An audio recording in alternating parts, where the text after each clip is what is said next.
kemuliaan kepada Allah Bapa dan Putra dan Roh Kudus. Amin. Shalom. Saudara, kembali kita bertemu dalam channel YouTube Yehuda Dihargo. Saudara, firman yang akan kita bahas saat ini adalah mengenai peran yang ditukar. Kinerja, produktivitas, dan kekuasaan. Saudara, hidup di zaman akhir ini banyak anak-anak Tuhan yang telah menyimpang dari imannya. Sebab tantangan arus kehidupan duniawi yang begitu deras dan ganas, ekstrim.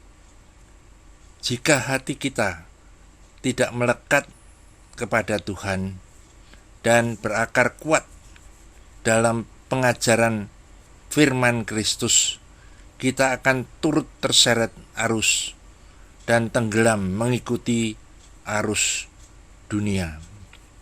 Saudara, sebagai murid Kristus, kita harus terus mengisi jiwa dan roh kita dengan firman kebenaran, hikmat dan pengetahuan yang berpadanan dengan Injil Kristus. Kita harus mempunyai roh yang peka, yang dapat membedakan mana yang benar dan mana yang salah. Karena masukan yang salah membuat pandangan kita itu menyimpang dan menjauhkan kita dari kehendak dan rencana Allah. Saudara, kita harus hati-hati memilih masukan pengajaran yang banyak bersifat daging dan kemakmuran di bumi, yaitu Injil manusia yang menyesatkan. Peran gereja yang ditukar dengan kinerja, produktivitas, dan kekuasaan yang akan kita bahas saat ini.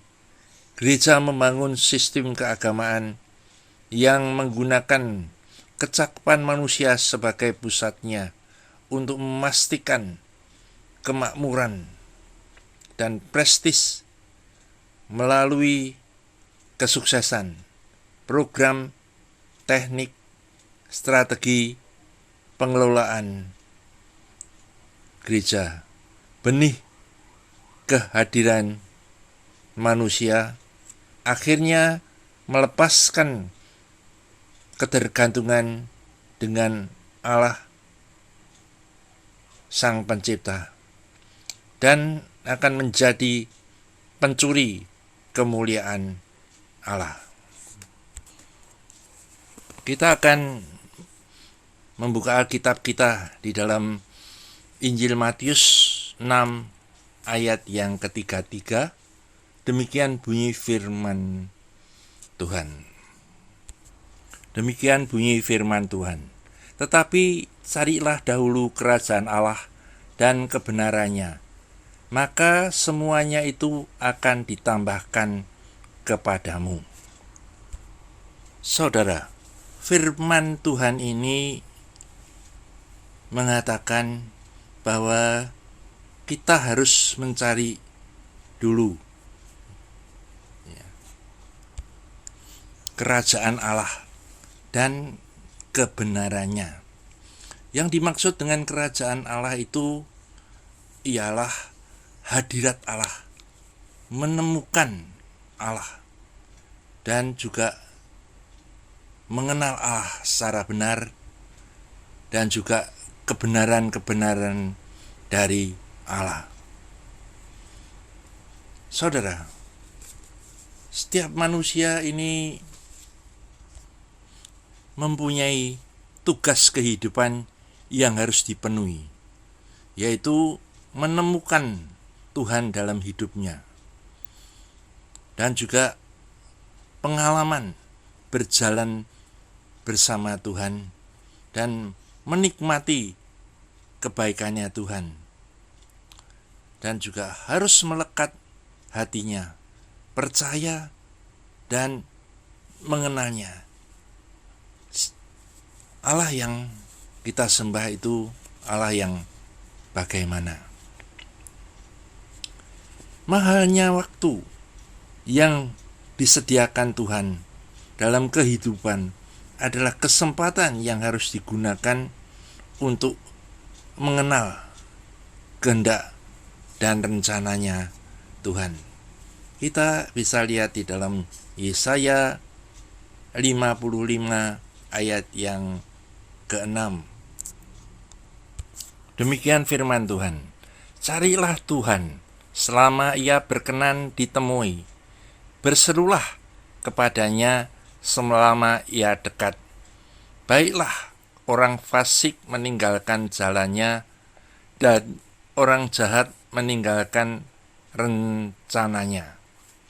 Baiklah, ia kembali kepada Tuhan, dan Dia akan mengasihinya, dan kepada Allah kita, sebab Ia memberi pengampunan dengan limpahnya. Sebab rancanganku bukanlah rancanganmu, dan jalanmu bukanlah jalanku. Demikian firman Tuhan. Seperti tingginya langit dari bumi, demikianlah tingginya jalanku daripada jalanmu, dan rancanganku dari rancanganmu. Demikian juga Hosea pasal yang keempat ayat yang ke-6, bunyinya demikian. Umatku binasa karena tidak mengenal Allah. Karena engkaulah yang menolak pengenalan itu, maka aku menolak engkau menjadi imamku. Dan karena engkau melupakan pengajaran Allahmu, maka aku juga akan melupakan anak-anakmu.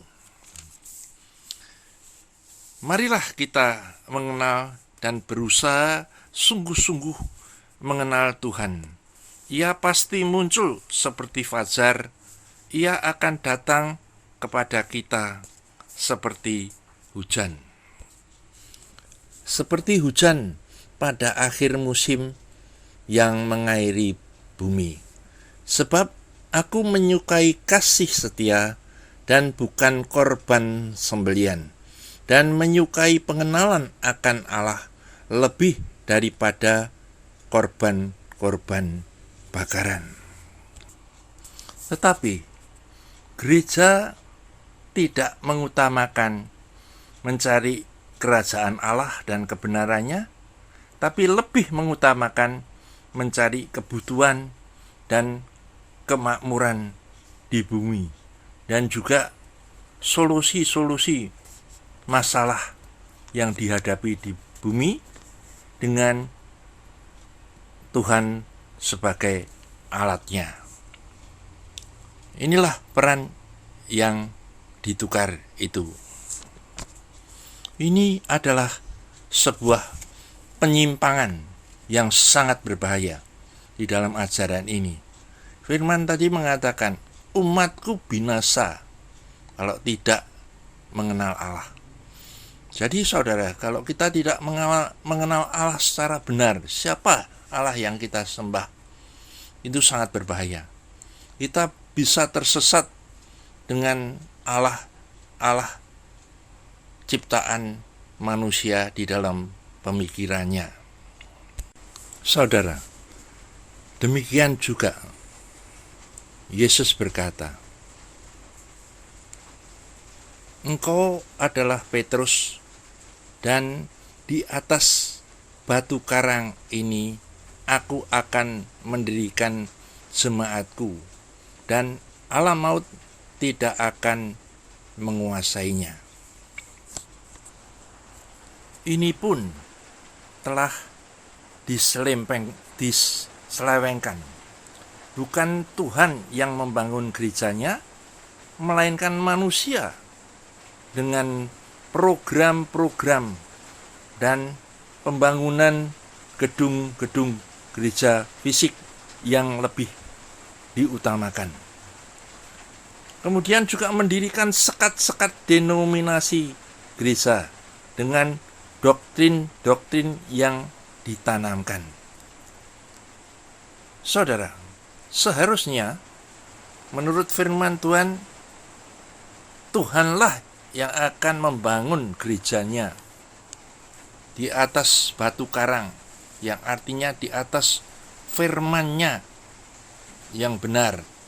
Karena hanya melalui cara daripada Tuhan, gereja ini dapat dibangun sesuai dengan kehendak daripada Allah. Kalau firman Tuhan berkata di dalam Yohanes 14 ayat yang ke-6, yang bunyinya, "Akulah jalan kebenaran dan hidup. Tidak seorang pun yang bisa sampai kepada Bapa kalau tidak melalui aku."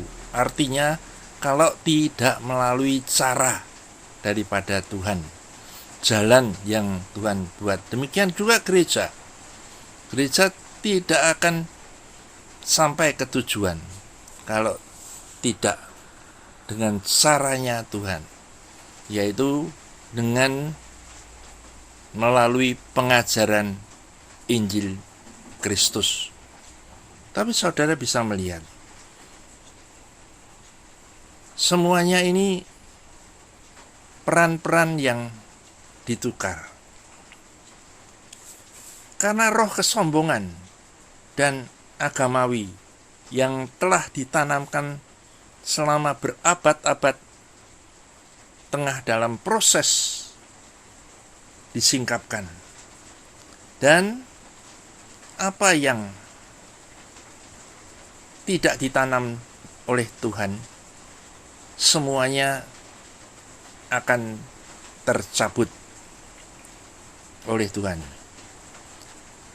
Kita lihat di dalam Matius 15 ayatnya mulai 13. Jawab Yesus, "Setiap tanaman yang tidak ditanam oleh Bapa-Ku yang di surga akan dicabut dengan akar-akarnya. Biarkanlah mereka itu. Mereka orang buta yang menuntun orang buta. Jika orang buta menuntun orang buta, pasti keduanya jatuh ke dalam lubang." Lalu Petrus berkata kepadanya, "Jelaskanlah perumpamaan itu kepada kami." Jawab Yesus, "Kamu pun masih belum dapat memahaminya. Tidak tahukah kamu bahwa segala sesuatu yang masuk ke dalam mulut turun ke dalam perut, lalu dibuang di jamban? Tapi apa yang keluar dari mulut berasal dari hati, dan itulah yang menajiskan orang." Karena roh kesombongan dan juga agamawi yang telah ditanamkan selama berabad-abad itu kemudian melahirkan doktrin yang baru atas pemahaman dan juga tafsiran-tafsiran melalui reformasi Martin Luther, John Wesley, dan John Calvin, sehingga terjadi perpecahan dan timbullah aliran-aliran dan sekte-sekte yang baru, yaitu Roma Katolik dan juga Protestan dan juga Pantekosta. Advent. Saudara, dengan timbulnya aliran dan sekte yang baru ini melahirkan bermacam-macam organisasi gereja dengan denominasi gereja masing-masing dan juga doktrin mereka masing-masing yang mengakibatkan persaingan daripada untuk memajukan organisasi gerejanya masing-masing. Dan itu membuat sesuatu yang melanggar akan perintah daripada Tuhan, yang akan melahirkan penghakiman. Dan Tuhan sudah memperingatkan melalui hal-hal yang terjadi, yaitu karena kesombongan manusia dengan penyerangan teroris di WTC pada tanggal 11 September 2001. Kemudian juga kerusuhan di Ambon dan Poso, dan juga gempa bumi dan tsunami di Aceh dan lain-lain gempa yang besar. Dan juga terjadi yaitu sampar virus COVID-19 yang melanda dunia. Dan juga akhir-akhir ini terjadi perang yang terus berkecamuk di Timur Tengah. Kebakaran hutan yang luar biasa dan dahsyat, saudara, di LA. Itu semua adalah peringatan dari Tuhan. Di dalam Yeremia pasal 1 ayat yang ke-16, demikian firman Tuhan, maka aku akan menjatuhkan hukumanku atas mereka karena segala kejahatan mereka, sebab mereka telah meninggalkan aku dengan membakar korban kepada Allah lain dan sujud menyembah kepada buatan tangannya sendiri. Karena tidak menurut apa yang ditetapkan oleh Tuhan di dalam membangun gerejanya, sebetulnya yang membangun gereja itu adalah Yesus sendiri dengan Injil Kristus, bukan dengan metode-metode yang baru, dengan doktrin yang baru buatan manusia, maka terjadilah hukuman Tuhan yang akan terjadi. Ada dua hukuman yang akan terjadi. Yang pertama adalah penghakiman eskatologis, mencakup penghakiman yang mendatangkan perubahan besar, berlangsung saat kedatangan Tuhan Yesus yang kedua. Dan juga penghakiman kekal yang bersifat permanen, dengan terjadinya perang Israel dengan Palestina di Timur Tengah yang tidak akan berhenti, dengan Hamas, Hizbullah, Houthi, dan juga Persia, Iran. Ini yang akan menyeret bangsa-bangsa lain untuk perang yang lebih besar yang akan terjadi,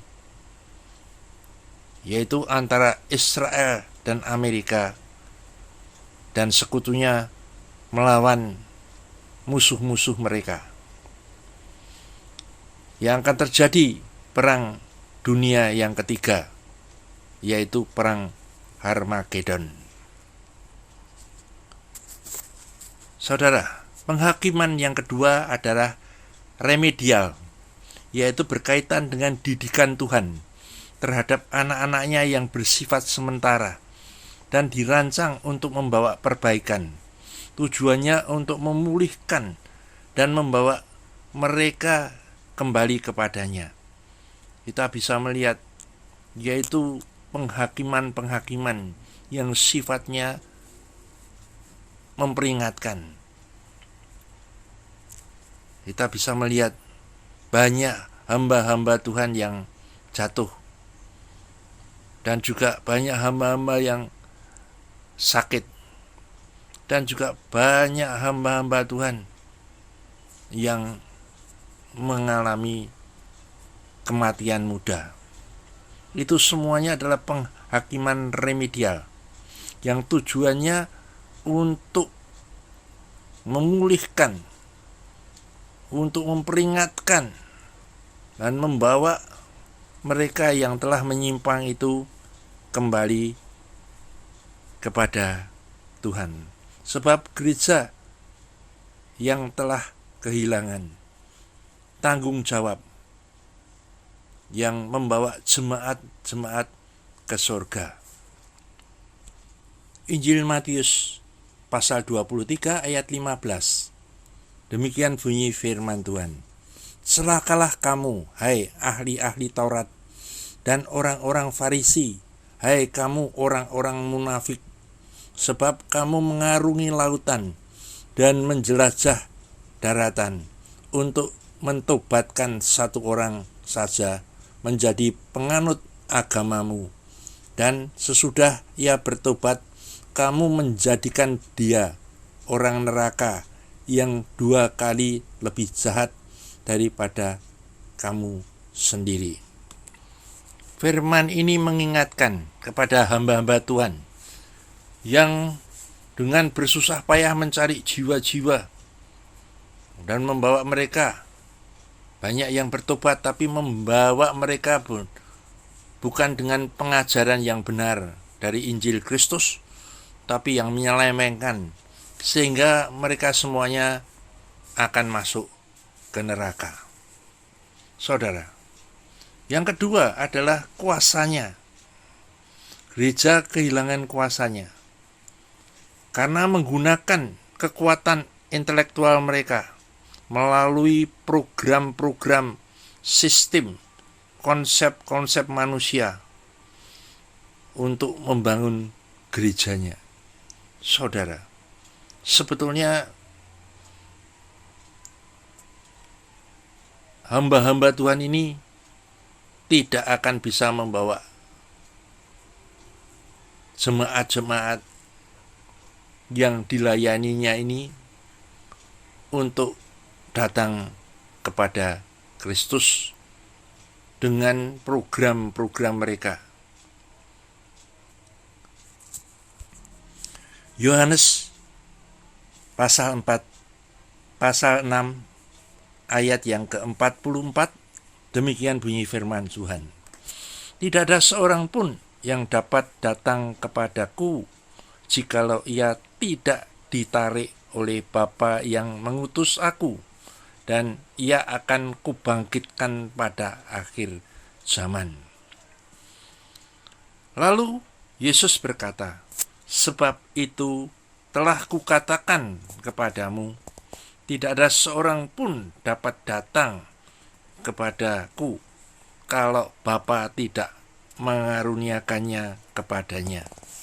Jadi yang bisa membawa umat percaya itu kepada Tuhan Yesus itu karena kasih karunia, bukan karena hamba-hamba Tuhan dengan program-program dan teknik untuk menjaring umat-umat Tuhan. Bukan itu. Jadi saat ini dengan seolah-olah para hamba Tuhan, pendeta-pendeta ini yang bisa membawa orang kepada Yesus, ini sama sekali melanggar daripada firman Tuhan. Malah dengan program-program mereka dan konsep-konsep manusia itu, mereka akan kehilangan kualitas rohani yang Tuhan inginkan, dan malah akan membiarkan antikris yang ada di gereja. Saudara, Gereja telah kehilangan fungsinya untuk menyelesaikan rencana Allah yang membawa manusia kepada keselamatan oleh kasih karunia yang diberikan. Galatia 3 ayat yang ketiga, demikian bunyi firman Tuhan. Adakah kamu sebodoh itu? Kamu telah memulai dengan roh. Maukah kamu sekarang mengakhirinya di dalam daging? Sia-siakah semua yang telah kamu alami sebanyak itu? Masakan sia-sia. Saudara, pengaruh mamon membuat gereja tidak berfungsi dengan benar. Matius 6 ayat yang ke-24, demikian bunyi firman Tuhan. Tak seorang pun dapat mengabdi kepada dua tuan, karena jika demikian ia akan membenci yang seorang dan mengasihi yang lain, atau ia akan setia kepada yang seorang dan tidak mengindahkan yang lain. Kamu tidak dapat mengabdi kepada Allah dan kepada mamon. Karena di mana hartamu berada, di situ juga hatimu berada. Saudara, orang yang tadinya tidak mempunyai apa-apa, hidupnya juga tidak ditentukan oleh apa-apa yang dia punyai. Namun setelah dia diberkati dan bisa membeli apa-apa, dia cenderung melindungi apa-apa yang dia punyai. Karena apa-apa yang dia punyai itu mulai menentukan dan mengatur hidupnya, mulai menguasai hidupnya, menjadi berhala. Jadi saudara, hati-hati terhadap berhala materi. Saudara, selama kita hanya punya Tuhan Yesus dan Roh Kudus, kita aman, karena Dialah yang akan mengatur hidup kita. Saudara, kejatuhan hamba-hamba Tuhan semua itu dimulai dengan aset. Semakin banyak asetnya, semakin banyak godaan-godaan yang membuat hamba Tuhan itu kalau tidak hati-hati bisa jatuh. Firman Tuhan sejak perjanjian lama tidak pernah ada kata-kata hak milik dalam hidup kita. Ingat, semua yang kita dapatkan di dunia ini adalah pinjaman dari Tuhan. Selama kita tetap pada konsep pinjam, kita tetap aman. Itu semuanya milik daripada Tuhan, bukan milik kita. Jadi kita hanya diberikan kepercayaan untuk mengelola aset dari Tuhan.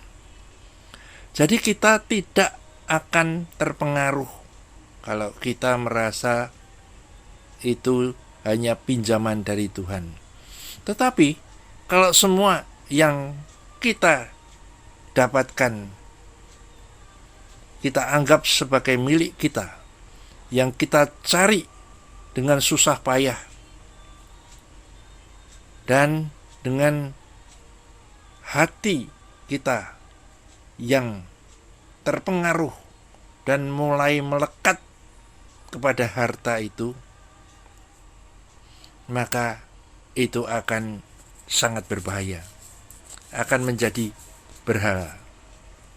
Tuhan tidak akan pernah berbuat sesuatu melalui dan untuk kita lalu berhenti. Tapi kita harus terus berlanjut bagi orang lain. Bisa menjadi berkat juga bagi orang lain. Hukumnya Tuhan adalah Tuhan menjanjikan berkecukupan sampai berkelimpahan. Kita sendiri akan dicukupkan segala keperluan kita oleh Tuhan, dan bahkan Tuhan memberikan kelimpahan, yang artinya kelimpahan ini pelimpahan daripada kita ini bisa dibagikan kepada orang lain. Kita bisa menjadi berkat bagi kelimpahan kita. Lukas 14 ayat yang ke-12 sampai 14, Tuhan menyuruh kita untuk mengundang orang-orang miskin, orang cacat, orang lumpuh, orang buta. Bukan orang-orang kaya yang bisa membawa keuntungan bagi kita. Yohanes pasal yang kedua ayat yang ke-23, Tuhan sangat marah. Dia berkata, jangan jual belikan Roh Kudus. Janganlah rumah Tuhan dijadikan ladang bisnis. Saudara bisa lihat saat ini gereja-gereja ini sudah melanggar firman ini. Menjadikan gereja ini adalah ladang bisnis. Coba kita lihat juga di dalam Lukas 15 ayat yang ke-7. Tuhan lebih suka ada satu orang yang benar-benar bertobat daripada banyak orang Kristen yang hidup di luar pertobatan. Jadi jangan diputar balikkan. Orang yang dapat dimanfaatkan untuk menambah aset gereja. Tuhan lebih menginginkan kualitas daripada kuantitas. Yeskiel 34 ayat 17.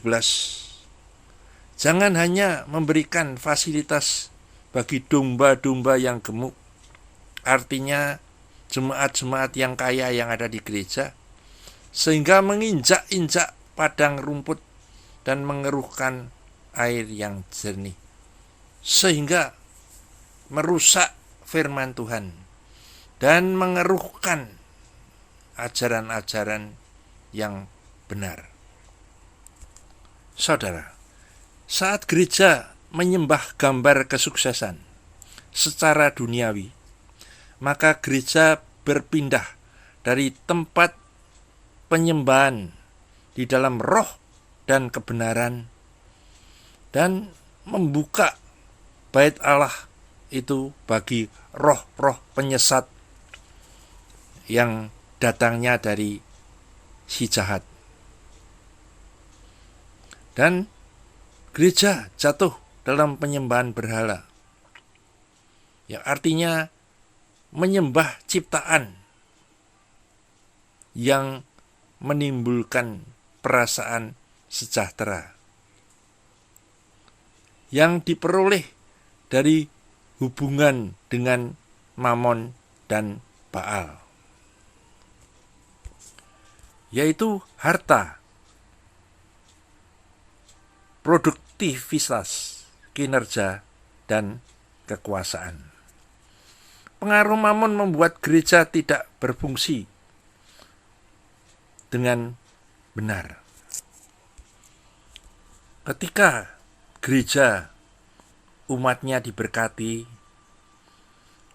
cenderung mulai menjadi egois dan sombong. Dan apa yang dimiliki mulai menentukan, mengatur, dan menguasai hidupnya. Mulai mempertahankan apa yang dimiliki dan cenderung untuk menambah dan mengumpulkan lebih banyak hartanya dan menjadi serakah. Demikian juga yang terjadi di gereja-gereja besar. Roh Mamon mulai memengaruhi pandangannya. Uang sebagai tolak ukur. Semakin banyak uang dapat menyelesaikan masalah dan dapat memenuhi apa yang diinginkan, sehingga banyak orang yang akan memburu uang dan menjadikan mencari uang sebagai tujuan yang hidup, sehingga uang itu menjadi berhala. Itulah yang terjadi fenomena di gereja-gereja besar saat ini. Uang menjadi pusat hidup, menjadi prioritas hidup. Apabila kekurangan dapat menggoyahkan iman. menjadi pengganggu pikiran kita untuk mendapatkan uang dengan menghalalkan segala cara dan juga dengan spekulasi, bahkan sampai berhutang. Uang menjadi tolak ukur kebahagiaan, kedamaian, kesuksesan, sehingga orang ingin kaya. Peran gereja lebih mengejar aspek manfaat keuntungan pribadi daripada pertumbuhan iman dan pembentukan karakter. Akibat konsekuensi yang ditimbulkan membuat jemaat lebih mengutamakan kenikmatan daging atau fisik atau penampilan. Jadi pelayanan daging dan pelayanan roh mulai dipadukan, menciptakan sosok Allah menurut pandangannya sendiri. Penampilan kerohanian secara lahiriah, namun realitas di dalamnya sama sekali berlawanan, tersembunyi, dan muncullah kemunafikan. Matius 23 ayat yang ke-25 dan 27. Demikian bunyi firman Tuhan. Celakalah kamu, hai ahli-ahli Taurat dan orang-orang Farisi, hai kamu orang-orang munafik, sebab cawan dan pinggan kamu bersihkan sebelah luarnya, tapi sebelah dalamnya penuh rampasan dan kerakusan.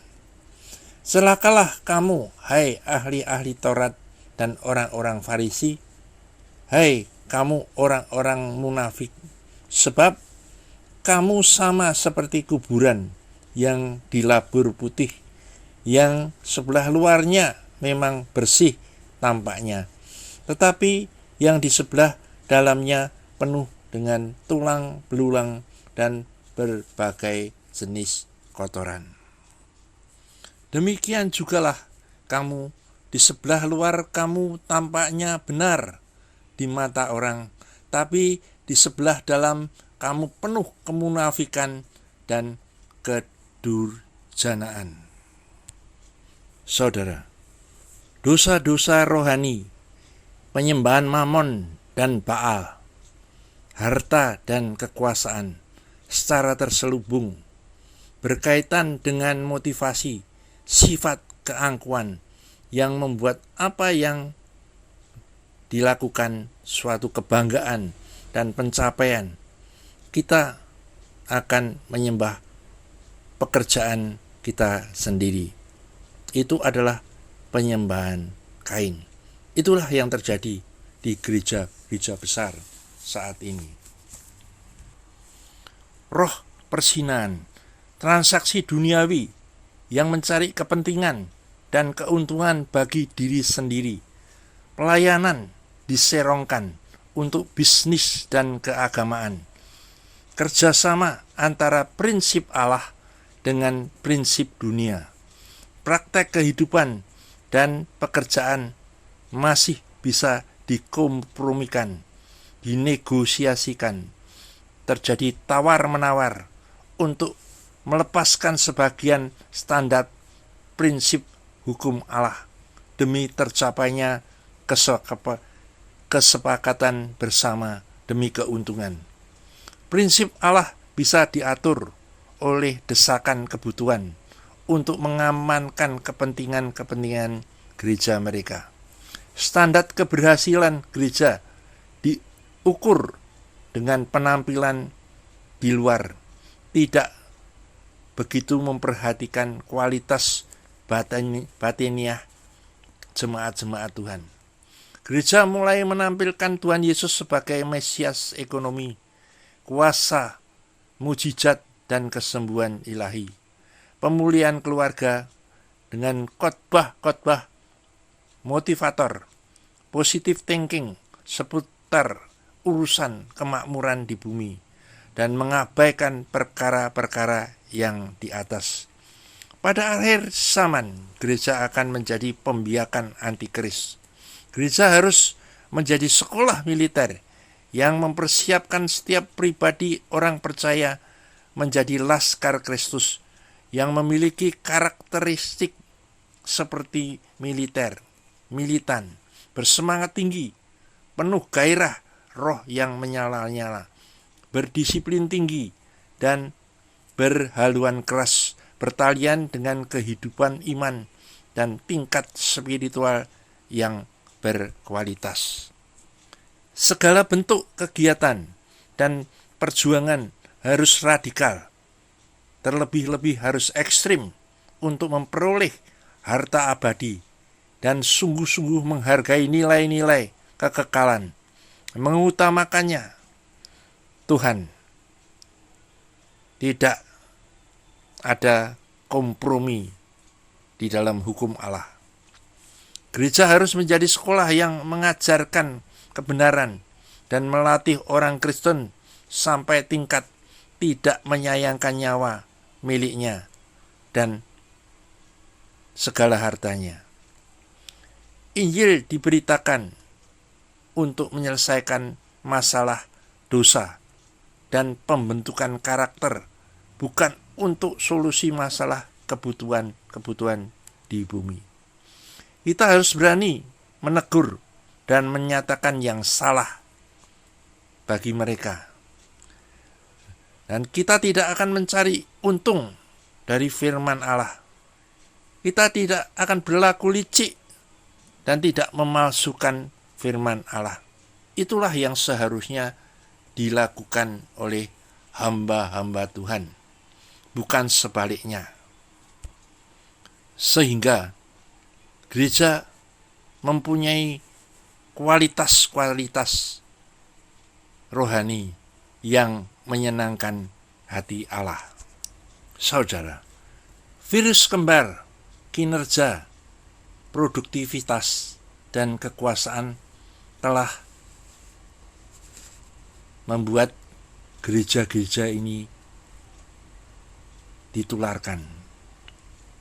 Akibat menonjolkan aspek manfaat, teknik, metode, dan strategi.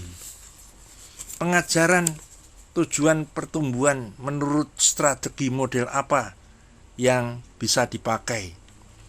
G12, gereja sel, gereja rumah, atau tanpa gereja.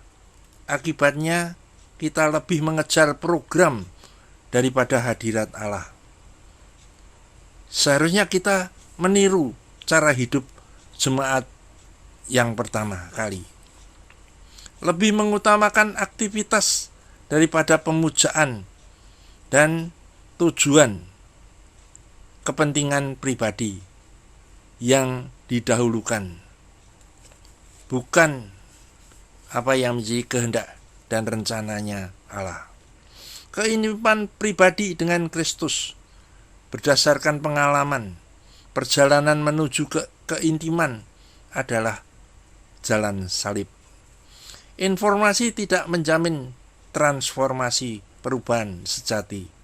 Hanya bisa terjadi melalui keintiman. Rute menuju keintiman hubungan adalah dengan melakukan investasi. Ada harga yang harus dibayar. Suatu tindakan penyerahan diri dan keterbukaan satu dengan yang lain merupakan tempat di mana kita bersikap terbuka dan mengakui kelemahan-kelemahan kita. Itulah yang kita sebut jalan salib. Saudara, jalan mengosongkan diri seperti Kristus telah memberi contoh, mati terhadap kekuatan hidup kita. Artinya, menjadi serupa dengan kematian Kristus, bukan hanya menikmati kuasa kebangkitan Kristus. Memasuki kuasa kematian dan kebangkitannya adalah tujuan hidup kita. Tapi dalam kenyataannya kita telah membangun sebuah sistem keagamaan yang menempatkan manusia sebagai pusatnya. Dari manusia oleh manusia kepada manusia. Allah dan gereja adalah untuk menyelamatkan manusia, menyembuhkan manusia, menggembalakan manusia, menghibur manusia, membantu manusia, menolong manusia, dan membebaskan manusia, dan juga memberkati manusia. Hal yang sebenarnya di dalam firman Tuhan itu adalah dari Dialah kasih karunia, kehidupan, rezeki, berkat, pemeliharaan, perlindungan, dan kekuatan.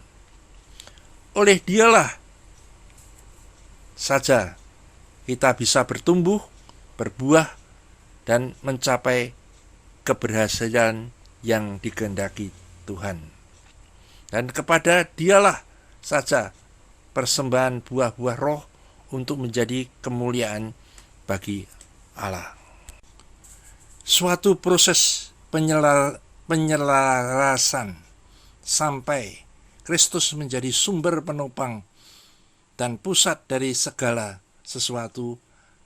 Hal itu sepenuhnya berlangsung melalui pengalaman, bukan secara teologis atau pembelajaran iman. Saudara, virus kembar kinerja, produktivitas, dan kekuasaan adalah suatu virus yang telah menyerang tubuh Kristus dan sifatnya sistematik. Virus ini menginfeksi seluruh komunitas Kristen, pendeta, jemaat, denominasi, pelayanan, pembantu, pendeta.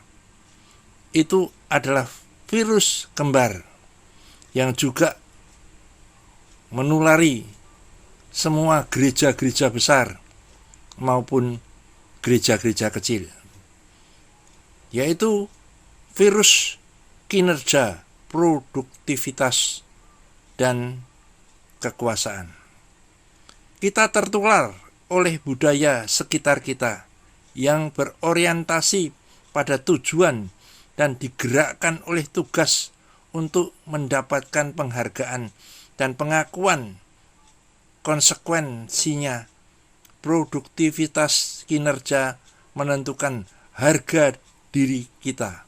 Karena itu, untuk mencapai tujuan kehadiran pengunjung yang meningkatkan perpuluhan yang lebih banyak di gereja, lebih banyak gereja yang dirintis, lebih banyak orang yang bertobat, lebih banyak kesembuhan terjadi, dan lebih banyak produk-produk yang bisa terjual, dan lebih banyak staf, dan lebih banyak pemasukan uang.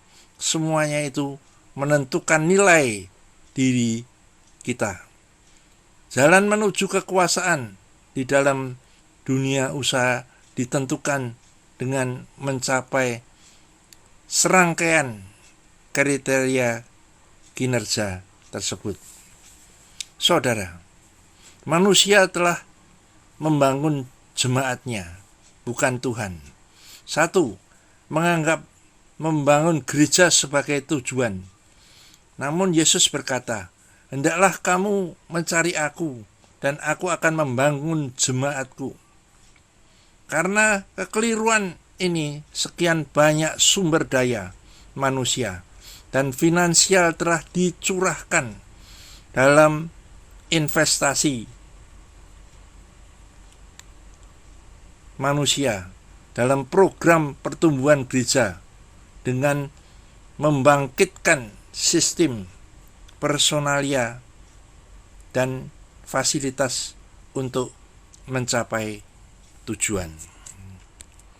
Yang kedua, menjadikan amanat agung dan penjangkauan kota sebagai tujuan dengan mencurahkan sumber daya untuk melayani konsumen agamawi dan misi duniawi, dan penjangkauan kota dengan memusatkan perhatian gereja keluar mengirimkan misionaris kepada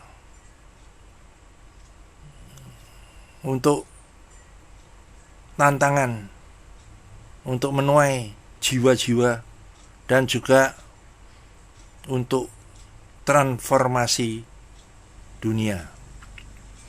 Membangun gedung gereja yang baru dan megah, yang didedikasikan bagi Allah. Allah berkata, "Aku tidak tinggal di bait yang dibuat oleh tangan manusia." Kisah Para Rasul 17 ayat yang ke-24. Besarnya gereja dan banyaknya donatur Tuhan tidak memerlukan. Tuhan dapat menyelamatkan dengan banyak orang, itu hanya dengan sedikit orang saja. Masalahnya adalah di mana kita menempatkan iman percaya kita pada kekuatan manusia atau kekuatan dari Tuhan. Kalau manusia lebih melalui intelektual yang merupakan program-program yang akan menghasilkan banyak sekali penganut di dalam gerejanya.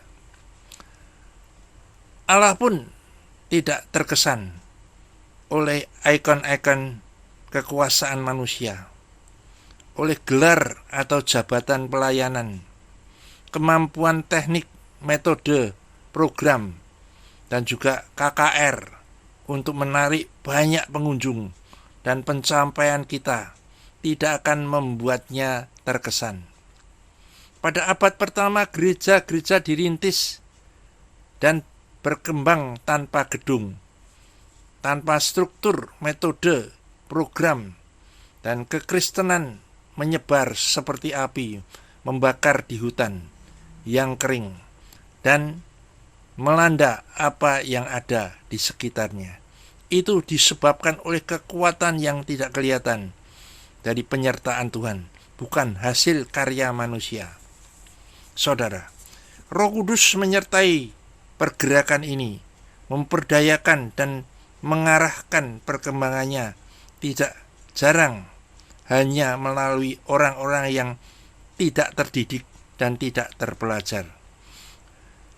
Mereka sama sekali tidak tahu tentang demografi modern, sasaran, pemasaran, teknik, komunikasi, cara menginjil.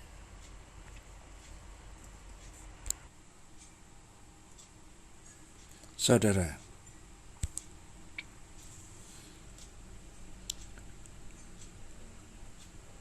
namun mereka menyampaikan pemberitaan Kristus, mengenal pribadi Roh Kudus.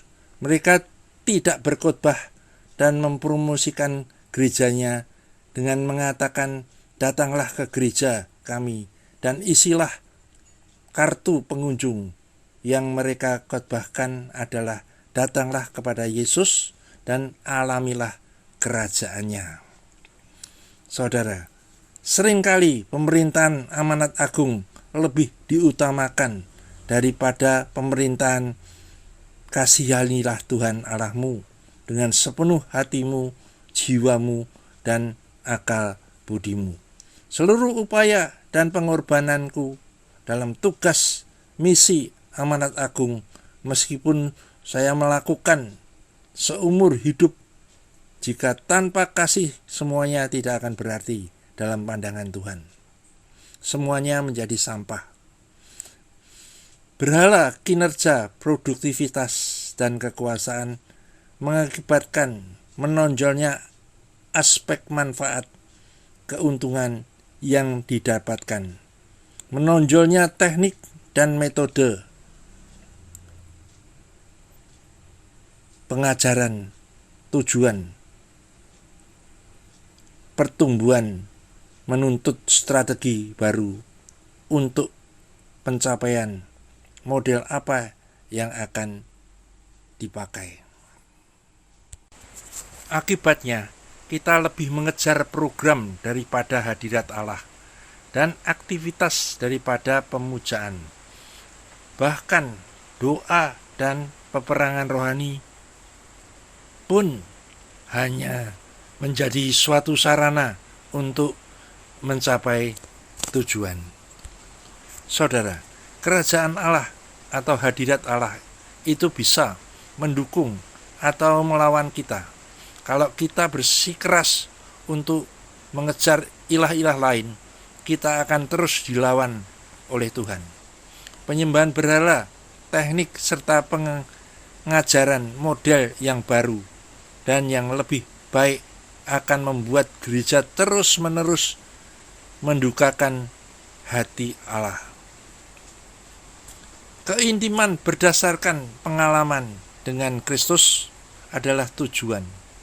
Pengetahuan teknologi tidak lebih dari sekedar mengumpulkan data informasi tentang Allah. Bahwa informasi tidak menjamin transformasi dan perubahan sejati hanya bisa terjadi melalui keintiman dengan Allah. Dan juga rute menuju keintiman hubungan dengan Allah adalah dengan melakukan investasi. Ada harga yang harus dibayar. Suatu tindakan penyerahan diri, bersikap terbuka, dan mau mengakui kelemahan-kelemahan kita. Itulah yang disebut jalan salib. Jalan pengosongan diri seperti Kristus. Salib adalah titik akhir bagi kekuatan manusia. Disitulah kita mencapai akhir dari diri kita dan jatuh ke dalam tangan Allah, yang berarti mati terhadap kekuatan kehidupan diri kita, terhadap kemampuan kita, artinya menjadi serupa dengan kematiannya. Saat saya merendahkan diri saya di bawah tangan Tuhan yang kuat, saya menemukan kesetiaannya untuk mengangkat saya pada waktunya. Dalam persekutuan, dalam penderitaannya, kita menemukan Dia sebagai kebangkitan dan hidup kita. Saudara, mengenal Yesus secara intim, secara pribadi, memasuki kematian dan kebangkitannya adalah tujuan hidup kita. Jangan disesatkan, menganggap sukses sebagai tujuan. Padahal Yesus hanya menginginkan keintiman persekutuan dengan kita. Ia ingin menjadi pusat dan sekaligus lingkaran kehidupan kita. Sebagai penjunan, Bapa memakai tekanan, masalah, situasi di sekitar kita, dikirim untuk membentuk, mengubah, dan untuk membangun di dalam diri kita, yang sehingga bisa berkarakter seperti Kristus, untuk memusatkan kita di dalam dirinya, sehingga Ia menjadi damai, sejahtera, dan perlindungan bagi kita. Hasilnya adalah tujuan keserupaan dengan Kristus, kehidupan yang dibentuk untuk dipakai oleh Allah. Namun, kalau kita melawan, akibatnya adalah kehancuran dan juga penyimpangan. Saudara, membangun sistem keagamaan yang menempatkan manusia sebagai pusatnya. Allah dan gereja ada untuk menyelamatkan saya, menyembuhkan saya. Sesungguhnya itu adalah sesuatu yang egois. Kehidupan kita dengan Dia adalah suatu proses penyelarasan sampai Dia menjadi sumber penopang dan pusat dari segala sesuatu. Hal itu sepenuhnya berlangsung melalui pengalaman, bukan secara teologi. Prinsip kehidupan bahwa manusia melahirkan manusia. Benih menentukan tuaian, menabur menuai, yang awal menentukan yang akhir. Saudara, penyembahan berhala adalah perasaan yang diperoleh dari hubungan dengan makhluk ciptaan, entah itu material atau non-material. Menjelang pertengahan abad kedua, struktur kekuasaan manusia menghentikan kegerakan Roh Kudus. Manusia melihat penampilan lahiriah, Allah melihat hati, atau Allah menguji hati, bukan penampilan. Takaran sukses berdasarkan kriteria jasmani akan menuntut penampilannya. Namun, apakah dapat menjamin sukses menurut standar manusia juga akan dihargai di surga? Allah tidak pernah memerintahkan kita untuk melakukan apa yang menjadi ide manusia. Saudara, sekian dulu pemberitaan firman Tuhan mengenai virus kembar, kinerja, produktivitas, dan kekuasaan. Dan juga gereja yang perannya ditukar. Mari kita berdoa. Bapa di sorga, kami mengucap syukur atas kasih anugerah-Mu, sehingga kami dapat menyelesaikan firman Tuhan ini di dalam pimpinan-Mu Roh Kudus yang mengajar kepada kami, untuk kami selalu waspada terhadap penyesat-penyesat di zaman akhir ini oleh kuasa-kuasa roh jahat yang ingin menyimpangkan iman Kristen ini dan menghancurkan iman Kristen ini. Terima kasih, ya Bapa di sorga, Tuhan Yesus Kristus, dan Tuhan Roh Kudus. Kami mohon pimpinan-Mu, Tuhan Roh Kudus, untuk membimbing kami, memberikan pencerahan-pencerahan yang lebih lagi setelah kami mendengarkan firman-Mu ini. Dan juga hamba-Mu yang Kau percayakan sebagai alat untuk berbicara, urapi dengan kuasa dari surga, sehingga apa yang kami sampaikan ini sejalan dengan pikiran dan kehendak daripada Tuhan, oleh kemampuan yang diberikan oleh Tuhan. Segala hormat, pujian, semuanya hanya Engkau yang patut menerimanya. Terima kasih ya Bapa. Hanya di dalam nama Tuhan Yesus, hamba-Mu sudah berdoa dan mengucapkan syukur. Haleluya. Amin.